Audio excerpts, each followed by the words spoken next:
আসসালামু আলাইকুম রহমতুল্লাহ। প্রিয় গাইস, আশা করি সকলেই ভালো আছেন। আমিও আলহামদুলিল্লাহ অনেক ভালো আছি। আমি আর হাবিবুল্লাহ মাহি এবার বের হলাম স্বপ্নপুরের উদ্দেশ্যে।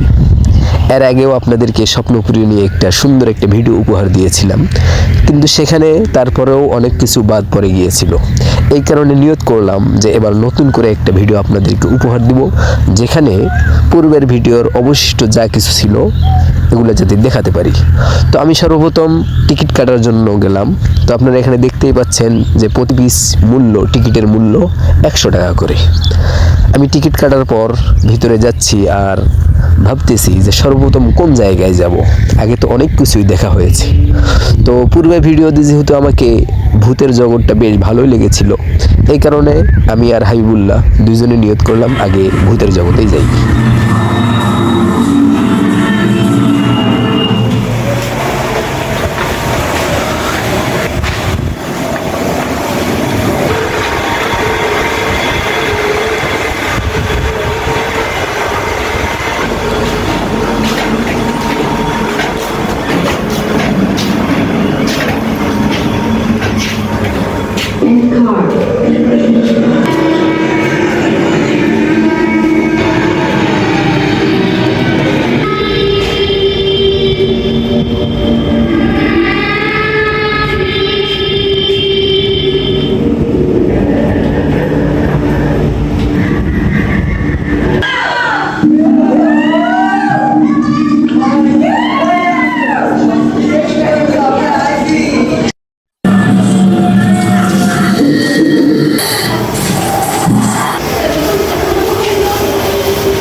যাই হোক, ভূতের জগৎ থেকে বেরিয়ে আসলাম।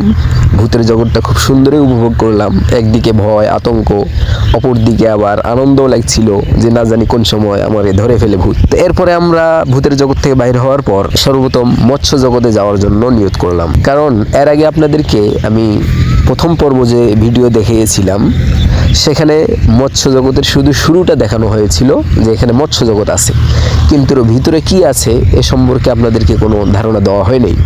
এই কারণে আমি সর্বপ্রথম মৎস্য জগৎ যাওয়ার জন্য টিকিট ক্রয় করলাম। তো এখানে প্রতি পিস টিকিটের মূল্য 50 টাকা, অর্থাৎ জন প্রতি 50 টাকা করে টিকিট মূল্য। তো আমি মৎস্য জগতের ভিতরে যাচ্ছি, পিছনে ক্যামেরাম্যান হিসেবে হাবিবুল্লাহ মাহি আছেন। তো এখানে দেখেন প্রবেশ পথ দিয়ে আমরা ভিতরে প্রবেশ করছি। প্রবেশ করার পর ভিতরে আমার কাছে মনে হলো যে এটা যেন আরেকটা জগৎ, স্বপ্নপুরীর ভিতরেই যেন আরেকটা জগৎ। একদিকে কৃত্রিমভাবে পাহাড়ের মতো বানায় রাখা হয়েছে, নিচে আবার অনেক ধরনের মাছ, নানা ধরনের মাছ। আপনারা ভিডিওতে লক্ষ্য করুন, দেখুন কত ধরনের মাছ এখানে দেখা যাচ্ছে। তার উপরে একটা পাহাড় বানিয়ে রাখা হয়েছে। এরকমভাবে চতুর্দিকে শুধু মাছ আর মাছ, এই কারণে এটার নাম দেওয়া হয়েছে মৎস্য জগৎ। সব মিলিয়ে আমার কাছে এই জগৎটাও একটু অনেক ভালোই লাগলো, যে স্বপ্নপুরীর ভিতরে আলাদা একটা জগৎ। এই জগতে স্বপ্নপুরীতে আপনারা যা দেখবেন এটা যেন আরেকটা, যেরকম স্বপ্নপুরীর ভিতরে চিড়িয়াখানা একটা জগৎ আছে, যে চিড়িয়াখানার মধ্যে গেলে আপনি চিড়িয়াখানাতে যা কিছু দেখতে পারেন এরকম দেখতে পারবেন। তো আমরা এই মৎস্য জগৎ থেকে এভাবে অনেক কিছু দেখলাম। দেখার পর আমরা এখন উপরের দিকে উঠছি। মৎস্য জগতের ভিতরেই একটা উঁচু একটা জায়গা আছে, সেখানে আমরা উঠতেছি। তো ওঠার পর ওখান থেকে নেমে আসলাম। তারপর এখন আমরা পুরা স্বপ্নপুরীর এরিয়াটা একটু আপনাদেরকে দেখানোর চেষ্টা করছি।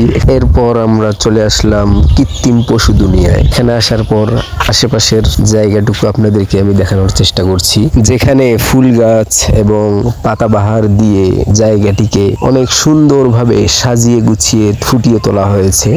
তো এটাও আমার কাছে অনেক ভীষণ ভালো লাগলো।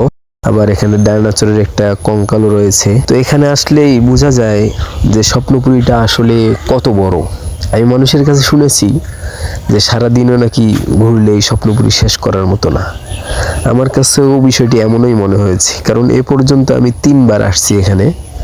আসার পর এখন পর্যন্ত আমি শেষ করতে পারিনি। তো সর্বপ্রথম আমরা কাঠ শিল্পের মাধ্যমে খাদ্য পরিচয় এই সেক্টরে আসলাম। আসলে এই সেক্টরে রাখা হয়েছে বাংলাদেশের আমরা সাধারণত যে সকল খাবার খাই, ফল ফ্রুট থেকে নিয়ে শুরু করে আমাদের শস্য জাতীয় যত খাবার রয়েছে, এই খাবারগুলো এখানে কাঠের মাধ্যমে কৃত্রিমভাবে বানিয়ে রাখা হয়েছে। তো এই জিনিসটা আমার কাছে ভীষণ ভালো লাগলো যে বাঙালি জাতির হস্তশিল্প, কাঠ শিল্প তাদের অনেক সুন্দর, যে তারা চাইলেও অনেক কিছু বানিয়ে রাখতে পারে। দেখেন, মানুষ বানিয়ে রাখছে, মুক্তিযোদ্ধার যে চেতনাগুলো রয়েছে এগুলো তারা কাঠ শিল্পের মাধ্যমে আমাদেরকে দেখানোর চেষ্টা করছে, এখানে উজ্জীবিত করে রাখার চেষ্টা করছে। তো এরপরে আমরা দ্বিতীয় আরেকটি সেক্টর, সেখানে যাওয়ার চেষ্টা করছি। তো আমাদের সাথে থাকুন। তো এই সেক্টরের মধ্যে আছে, দেখেন, স্বাধীনতা আমার স্বাধীনতা। এখানে রাখা হয়েছে আমাদের স্বাধীনতা অর্থাৎ ৭১-এর সাথে যে সমস্ত লোক জড়িত ছিল, যারা এই যুদ্ধের মধ্যে আমাদেরকে এরকম একটা বিজয় দান করেছে, ৭১-এর বিজয়। তো এদের মধ্যে যাদের অবদান ছিল তাদের ইতিহাস সহ, তাদের ছবি সহ অনেক কিছু এখানে রক্ষণাবেক্ষণ করে রাখা হয়েছে। তো এটাও একটা ইতিহাসের দিকে তাকালে অনেক সুন্দর। এরপর আমরা চলে আসলাম ইতিহাস তুমি কথা কও এই সেক্টরে। এখানে মূলত রাখা হয়েছে আমাদের স্বাধীনতা সংগ্রামের যে ইতিহাস, ৭১-এর যে ইতিহাস, এই ইতিহাস থেকে নিয়ে শুরু করে আমাদের পূর্বপুরুষরা তারা কিভাবে জীবনযাপন করত, তাদের গ্রামীণ জীবনটা কেমন ছিল, বিভিন্ন সময় তাদের জীবনের যে প্রত্যেকটা মুহূর্ত, সকাল থেকে নিয়ে শুরু করে রাত পর্যন্ত তাদের এই পুরো দিনটা কিভাবে কাটতো, কি কাজ করত, ছেলে মেয়ে থেকে শুরু করে নিয়ে বৃদ্ধ পর্যন্ত সকলেই কিভাবে কাজ করত, কিভাবে তাদের দিনটা অতিবাহিত হতো, এসব বিষয় নিয়ে মূলত এখানে সব কিছু প্রদর্শনী আকারে দেওয়া হয়েছে আর কি। আর আমরা এখন মোবাইলের জগতে থাকার কারণে, আধুনিক জগতে থাকার কারণে আমরা অনেক কিছু হারিয়ে ফেলছি। ছোটবেলাও আমরা এমন ছোট মেয়েদের, ছোট ছেলেদের খেলাধুলা, আড্ডা, বিভিন্ন বিষয় দেখতাম, কিন্তু বর্তমান মোবাইল হওয়ার কারণে এগুলো আমাদের এখন আর চোখে পড়ে না। তো যাই হোক, অনেক কিছু আপনাদেরকে দেখানো হলো। আমরা বাইরে আসলাম, দেখেন এটা হলো স্বপ্নপুরীর মূল অফিস আর কি। তো এখান থেকে আমরা শহীদ মিনার, আশেপাশের জগৎটা দেখতে পাচ্ছি। তো এরপর আমরা চলে আসলাম 10 ফিট মাটির নিচে আজব গুহা। কি আছে, প্রথমে অনেক নিজের ভিতরে আগ্রহ জন্মেছিল যে না জানি কি আছে এখানে। তো আসার পর দেখলাম যে গুহার একটা মুখ আছে, মানুষের মতো মুখ আর কি। তো ভিতরে ঢোকার পর দেখতে পেলাম যে এটা মূলত ভূতের জগৎ। আমরা ভিতরে ঢুকে দেখানোর চেষ্টা করছি, আপনারা দেখতে থাকুন।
যাই হোক, আজকে অনেক ঘোরাঘুরি হলো।